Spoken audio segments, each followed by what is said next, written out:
Let me tell you something right off the bat if you ever want to see what happens when petty power runs smack into cold hard evidence. Just buy your wife a bubblegum pink Porsche and park it in a neighborhood ruled by a woman named Karen. I swear I could have filmed the whole mess and sold it as a reality show. Desperate HOA presidents of Steam Lake County. You think I'm exaggerating? Buckle up. So here's how this whole saga starts. My name's Frank Stewart, and honestly, all I wanted was to make my wife smile for our 15th anniversary. That's it. I'd spent a year planning, scrimping, saving, working overtime, and then finally, I did it. Brand new 2023 Porsche 911 Carrera delivered right to our driveway.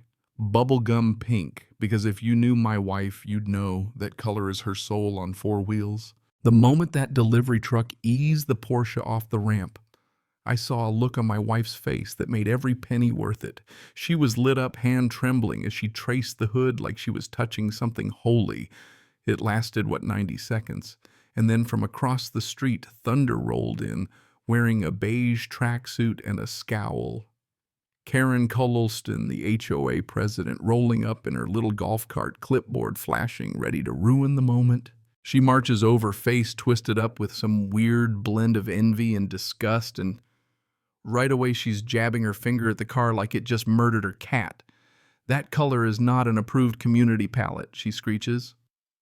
Section C, paragraph 4A. Vehicles must be subdued natural hues. Now, I'd already read the bylaws twice. Nowhere in there does it say you can't have a pink car. It says you can't paint your house hot pink, sure, but your car, give me a break. I try to keep it cool. It's a car, Karen. Not a garden shed, I tell her. But she's already vibrating, face turning red against her pastel polo. My wife, bless her, tries the diplomatic route, explaining it's an anniversary gift, showing off the paperwork. Karen just keeps drilling in, spitting out rules she clearly made up 10 minutes ago. Then a sheriff's car rolls by. I see hope. Maybe he'll talk some sense into her. But Karen, oh, she's ready for Broadway, turning on the waterworks, waving her arms, screaming, "Officer, it's a public nuisance. It must be removed." The deputy just shrugs, looks at me, looks at the Porsche, looks at Karen melting down in the street. "Ma'am," he says, "it's a pink car parked in their driveway. There's no law against that. And the HOA can't tow from a private driveway without a court order." And that was gasoline on Karen's little campfire of crazy.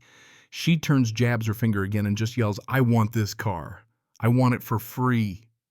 Dead serious, not even blinking. I laugh and say, "Great, maybe I'll take your house for store credit." She storms off. The deputy gives me that good luck buddy look, and I know No, this is just the beginning. That night, my wife and I sit on the porch watching the sky turn the exact same pink as the Porsche, and she asks, "She's not going to let this go, is she?" Nope. Karen's not in it for the rules. She's in it for the win, for the taking, for the power trip. I sip my iced tea and promise my wife, we prepare, we document everything. We play her game, but smarter. First thing I do the next morning is tech up more cameras, more cloud backups, GPS tracker on the car, every scrap of paperwork scanned and locked in the safe. And for a few days it's quiet. No Karen, no golf cart, just that itchy feeling like you're being watched by a hawk circling overhead. Then bam! It's past midnight and my phone pings motion on the driveway camera. I tap the app and there it is, a beat-up tow truck, lights off, backing up to the Porsche. I nudge my wife awake. Showtime. We watch as the driver, nervous as a long-tailed cat in a room full of rocking chairs, starts hooking up to the car. I tap the mic on the camera. My voice booms, "Can I help you?" The driver nearly jumps out of his skin. He mutters something about an HOA violation, but I tell him flat. Not from a private driveway.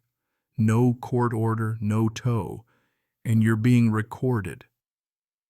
My wife chimes in, polite but steely, "You're trespassing and attempting to unlawfully convert property." The guy goes pale, drops the chain, and peels out. First battle won. But I know Karen. She's just getting warmed up. Next day, we find a notice on our door printed on HOA letterhead citing a brand new driveway projection and aesthetic harmony ordinance. According to Karen, our car is violating the community visual space, and we owe $200 plus $50 a day. It's gibberish. She literally made up a law overnight. But I don't go charging over to her door. No, this needs witnesses, needs ridicule. So 2 days later, I'm out front washing the Porsche wife, gardening, our neighbors Al and Marie, my secret weapons, puttering around. Here comes Karen, tape measure the size of a fire hose in one hand, HOA flunky in the other. We're here to measure your non-compliant vehicle. I lean on the car, all smiles, and start recording on my phone. What's the scientific basis for this projection line, I ask, while Mr. Clipboard starts sweating bullets, stretching the tape from some crack in the sidewalk to the bumper. Al chimes in with facts about bylaw procedures. Marie starts gossiping about Karen's failed midnight tow. Karen goes purple with rage. She loses the crowd logic and laughter close in from both sides. I tell her, go ahead, call your attorney. I'll send him this video and the one of your illegal tow. She storms off. Al goes back to his birdbath, Marie, to her roses, me right back to polishing the Porsche. It's clear we're winning small battles, but Karen's obsession is growing. And the next twist, she tries to stage a crime. One day my wife calls voice shaky. Frank, Karen just rear-ended me. I fly out the door, find the scene. Porsche barely scratched Karen's SUV untouched. She's performing for the deputies, clutching her neck, wailing about reckless pink menaces.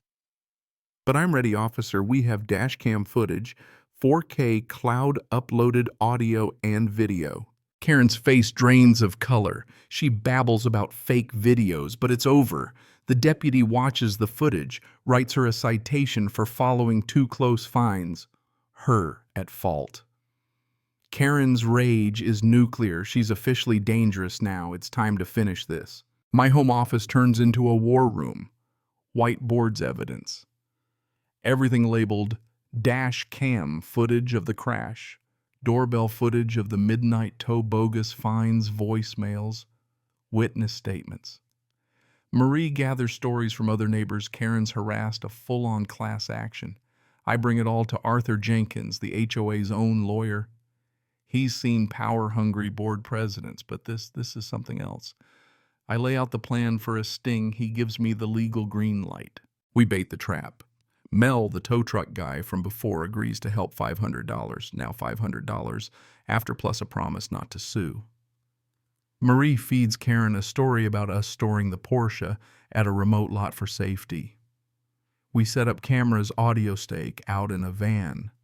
Late at night, Karen rolls up in her white SUV, meets Mel, orders the tow on tape in full HD audio, clear as day. She literally says, yes, I, Karen Kalulston, order this car removed. Gotcha. HOA meeting night, the place is packed, word's gotten around. Karen is smug at the head table, totally oblivious. I stand up. Frank Stewart, 128 Blossom Lane.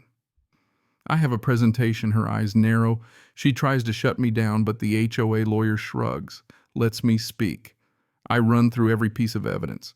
The crowd gasps, then laughs, then goes dead silent as they watch the staged crash, the attempted tow, Karen's own words sealing her fate. The room erupts. People yell, resign. Karen bolts for the door, but outside she tries to start a scene, screaming, jabbing her finger at my chest, then shoving me. My wife steps in, the deputies roll up. 50 people see it all she's done.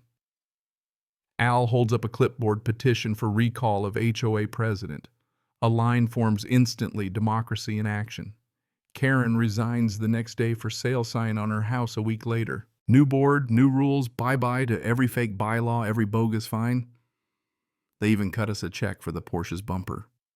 But the best part, we auction off Karen's old HOA president gear for charity. Her infamous golf cart becomes a community joke. And through it all, the pink Porsche sits in our driveway.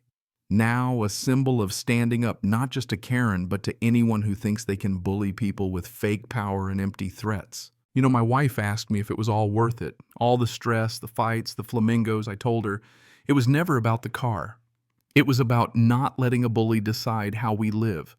Proof beats power every time if you've got the guts to shine a light on it. So let me ask you, what would you have done in my place? Ever had to take down a petty tyrant, HOA or otherwise? Drop your story in the comments and let's see where folks stand on justice proof and standing your ground.